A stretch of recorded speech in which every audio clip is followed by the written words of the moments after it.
Hi, my name is Helen. And yes, I am a woman. Welcome to my podcast, a podcast with scary stories I have written. But I have chosen to record it with an AI voice, and if you ever heard mine, you know why. Are you ready? I hope you locked your doors, checked under your bed, and turned the lights off. Because now it's time for frightful fiction. Do you dare to listen?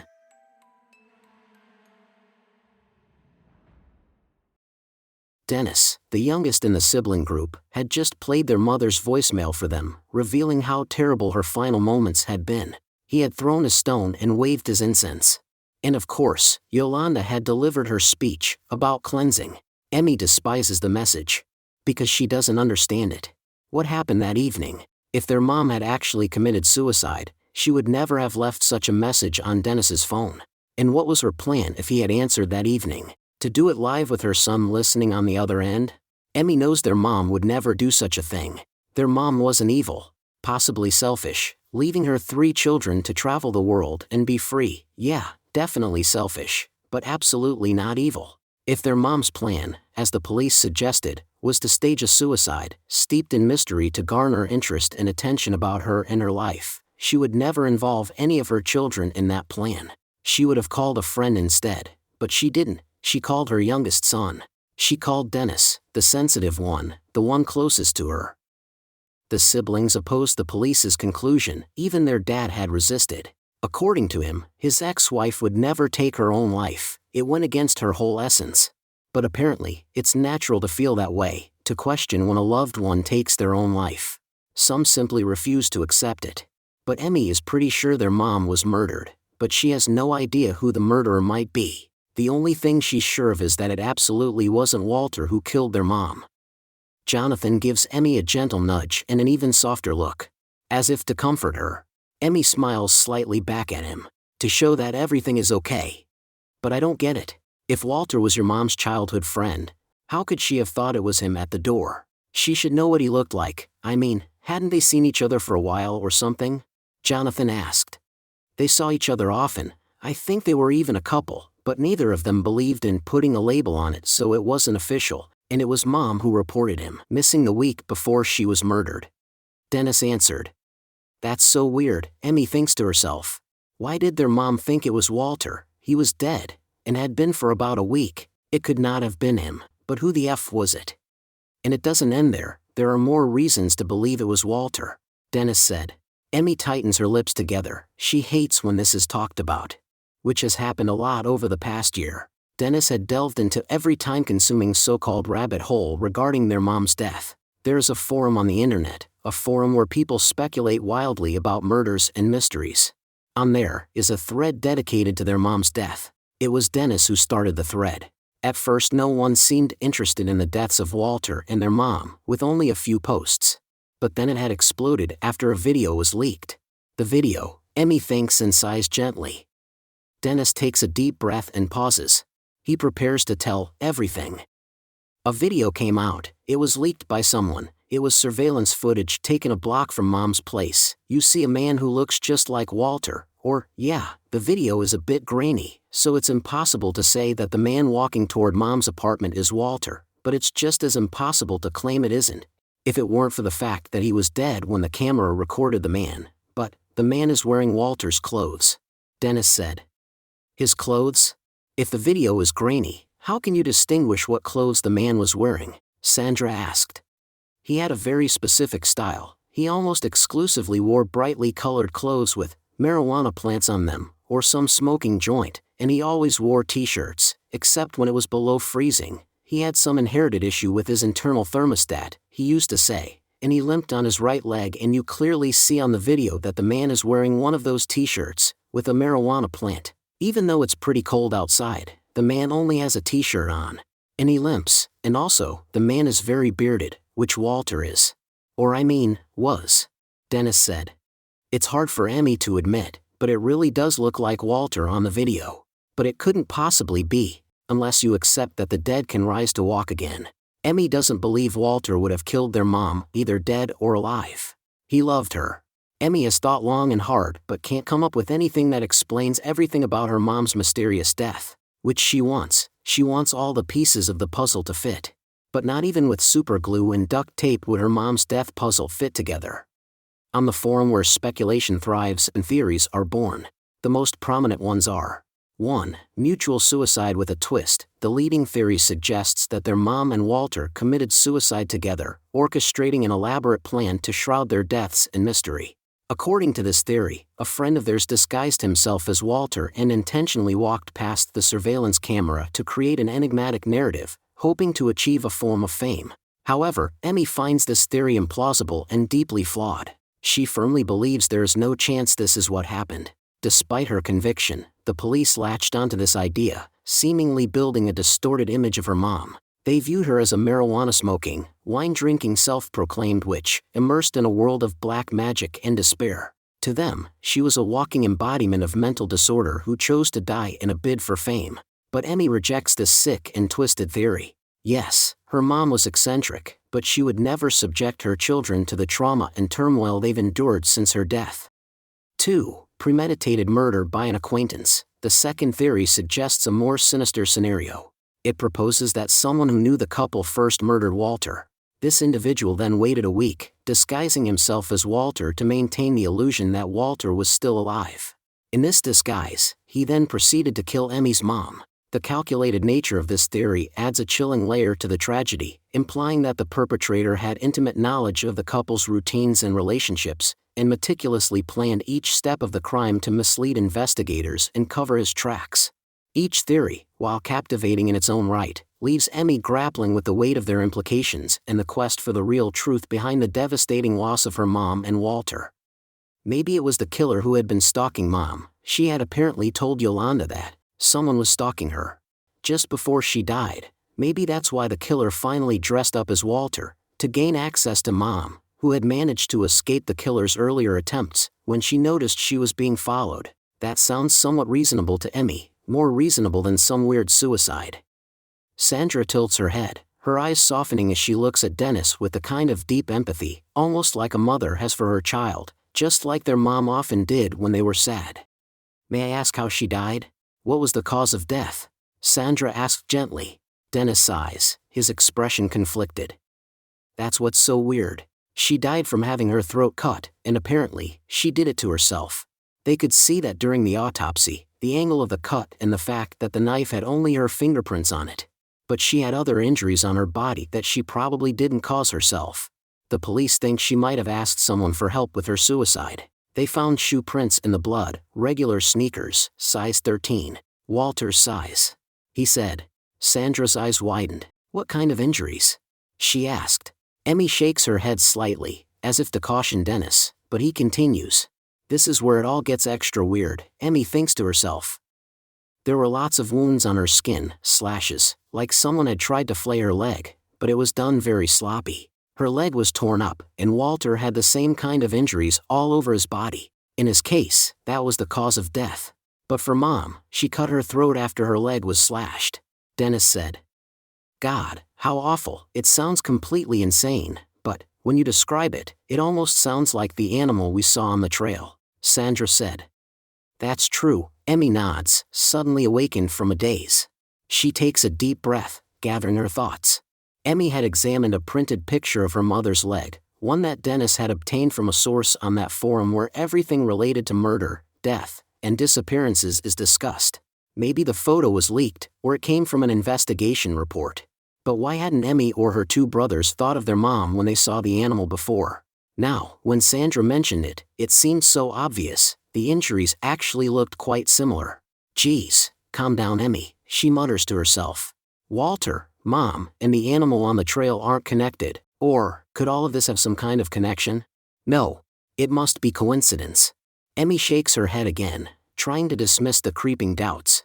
She doesn't want to delve too deep into rabbit holes with clues that lead nowhere, nor be swept away by theories where the ghosts from the other side are the answer to everything. But she admits quietly to herself, it's all very unsettling and quite inexplicable.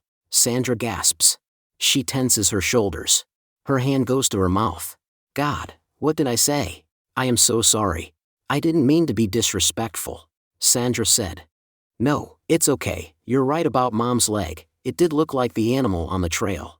I thought so when I saw it." Dennis admitted, his voice filled with uncertainty. But, yeah, everything is so mysterious. I don't understand it, he said. I wonder if it all is connected somehow, Sandra asked. A tough question indeed, Emmy ponders.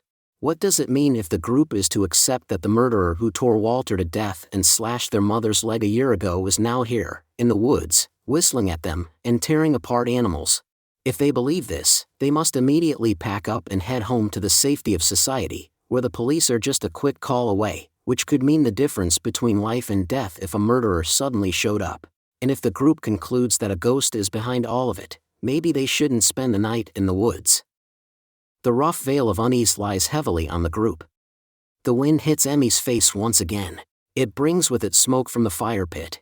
But as quickly as it came, the wind changes direction again. Just as undecided as Emmy is, facing the other side. The crisp cold air irritates her lungs. Emmy coughs, or was it all the smoke she inhaled that now tickles her throat? Everything feels weird. Maybe I should make a joke? To lighten the mood. Nope, a joke isn't right. Emmy snaps out of her thoughts when Yolanda claps her hands sharply. What happened to your mother is truly a tragedy. I think she was murdered by someone who knew her and Walter. I hope the police will solve it, even if they're not actively looking for the killer right now. Who knows? They could change their mind and perhaps even catch the killer. So, I'll pray for that. I'll pray for you, Yolanda said. Yes, but she was on one of these walks, just before she died, and you said she had made contact with someone who called her, from the forest, but none of you heard anything. In what way did she say someone was trying to contact her? Was it through whistling? Dennis asked. I don't fully remember how, but it wasn't whistling. I would have remembered that, but she felt that someone, or something was calling her. Yes, that's it, by whispering her name. She found it unsettling that it knew her name, and everyone in the group was together, so it wasn't any of them sneaking off into the woods to play her a prank. But since we had done a cleansing ritual before going to bed, which acted as protection, and the fact that no one else heard anything, I didn't feel any concern then and there. I'm actually unsure if it even came from the other side, or if she imagined it, and as for now, the dark forces that exist in the woods we've cleansed away. The cleansing ritual we just did will protect us, Yolanda said. Yeah, because that worked out great for Mom. Emmy thinks. You did the ritual and she was still called by someone or something from the forest, then she died, so that was shitty protection, that ritual. Emmy's thoughts start to spin again. No. Stop it, Emmy, you're more grounded in reality than this. Don't open that door, the door to the other side, filled with evil spirits and rituals. Everyone is silent while Yolanda stands up. I think it's time to wrap up. I'm completely convinced we're safe here. And don't think about the animal, or the murders. Try to find inner peace. We need to rest for tomorrow, and then we'll do another ritual, a shorter one. We'll all drink an herbal brew and pray to the holy goddess for protection. It's a strong protection ritual. It protects against most things. But tonight, we're safe, so relax, Yolanda said. Did you drink that herbal brew on Mom's last walk? Considering how things turned out for her, Emmy asked, partly out of skepticism and partly out of curiosity. No, we actually didn't get to that. Your mom was so upset that we had to cut it short and go back to the cars. Your mom took her herbal brew home with her, but I don't know if she drank it. She wasn't quite herself toward the end. I asked her about it a few days after the hike, but I didn't really get an answer, Yolanda answered. Emmy softened slightly. It's not Yolanda's fault that her mom is dead. Herbal brew or not, it wouldn't have made a difference. Emmy knows that. Yolanda looks at her. I think we should call it a night, Yolanda said. Sandra stands up. She looks at Emmy and then Dennis.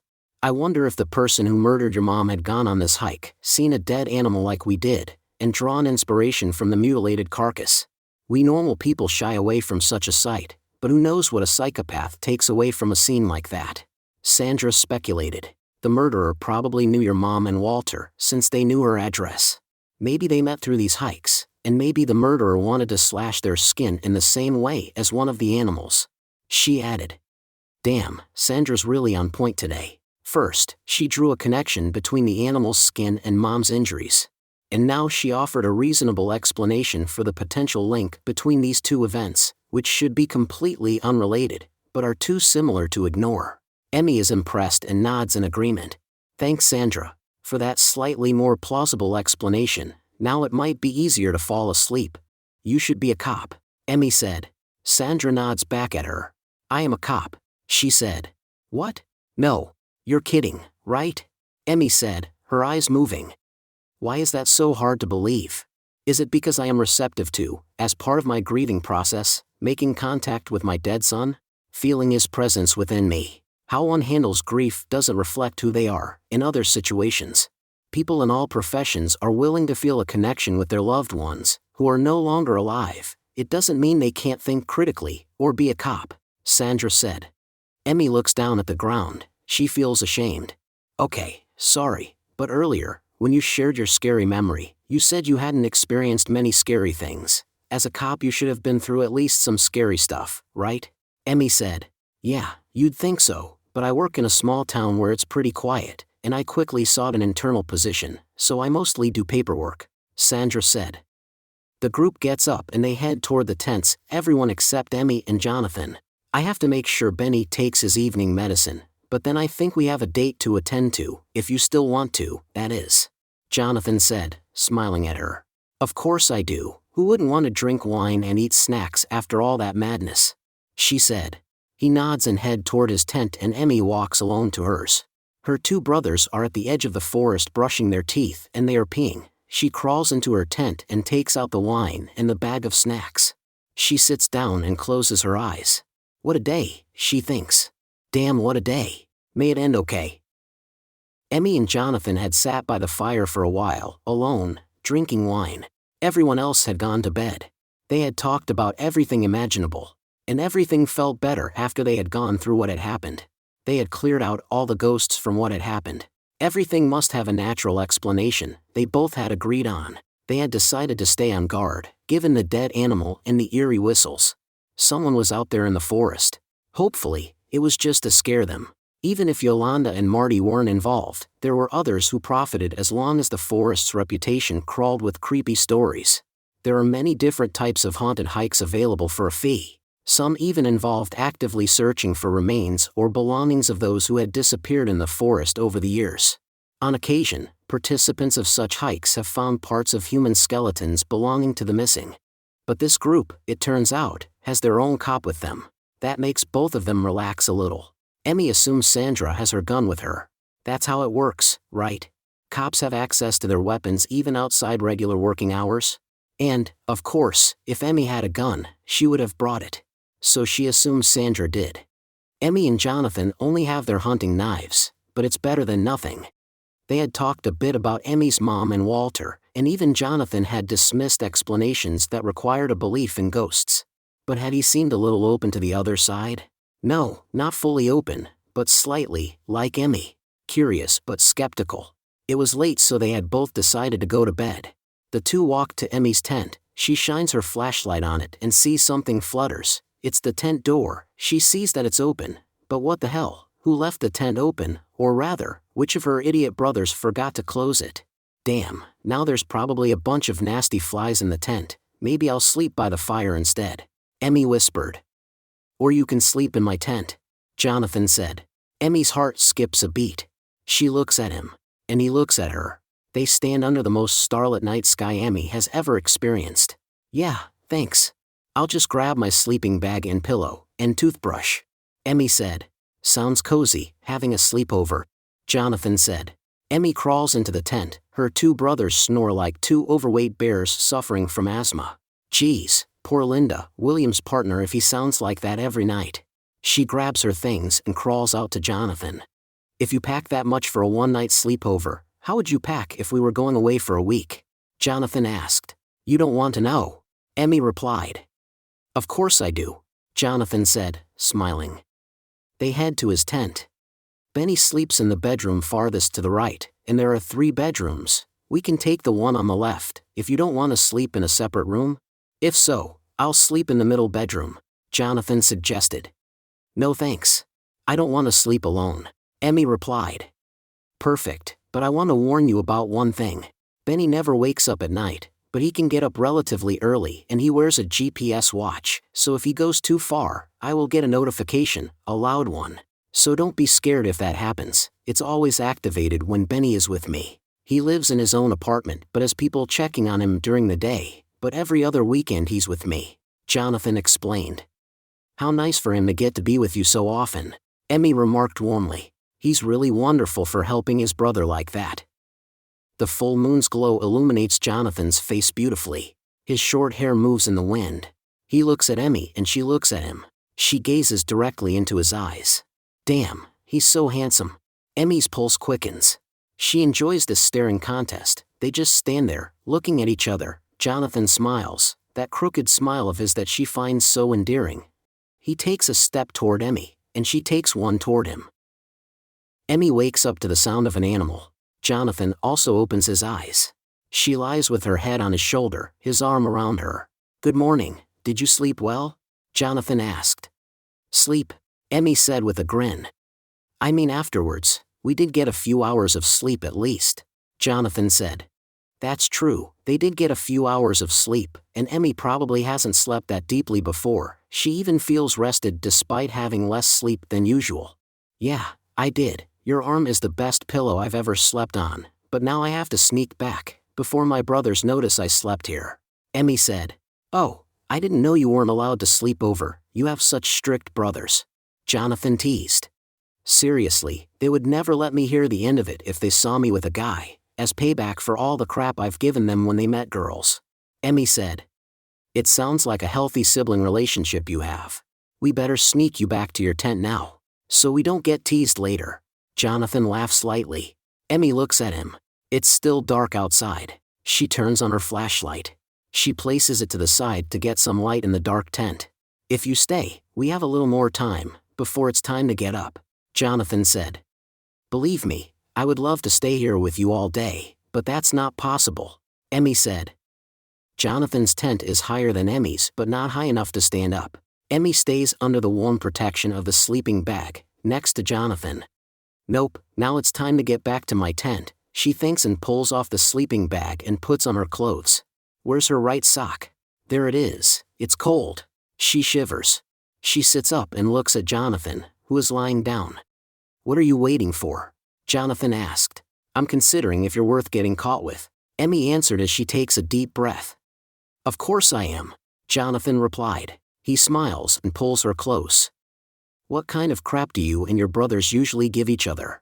Jonathan asked. "Wow, are you a little scared now?" "You don't need to be, it's been all sorts of things, like when William met his current girlfriend. I suggested she was a prostitute, because he bought such expensive champagne all night and she was so impressed with his wallet, so I thought she should sleep with him, since he paid for her. And William's ex, I teased her, you could say, because she was a dumb bimbo, shallow and hollow. And once when Dennis dated a woman much older than him, I suggested she was a pedophile. Just those kinds of petty things, nothing serious really, but still, when I finally meet a guy, they might be a bit mean. But now I've warned you, so if we ignore them, it'll blow over quickly, I think," Emmy said. "Geez, Emmy, you know that's not normal, right? You're quite funny," Jonathan said, grinning. "Yeah, maybe it's a bit messed up, now that I say it out loud, even I hear it. But damn, I really have to pee," Emmy said. "Yeah, I have to pee too, now that you mention it," Jonathan said. He crawls out of the tent first, and she follows closely. "My kneecaps hurt," she said. "Not because of me," Jonathan said, smiling. She looks at him. "No, not because of anything like that, but because of all the crawling in the tents. I'm going to buy a tent where you can stand up straight, for the next trip," she said.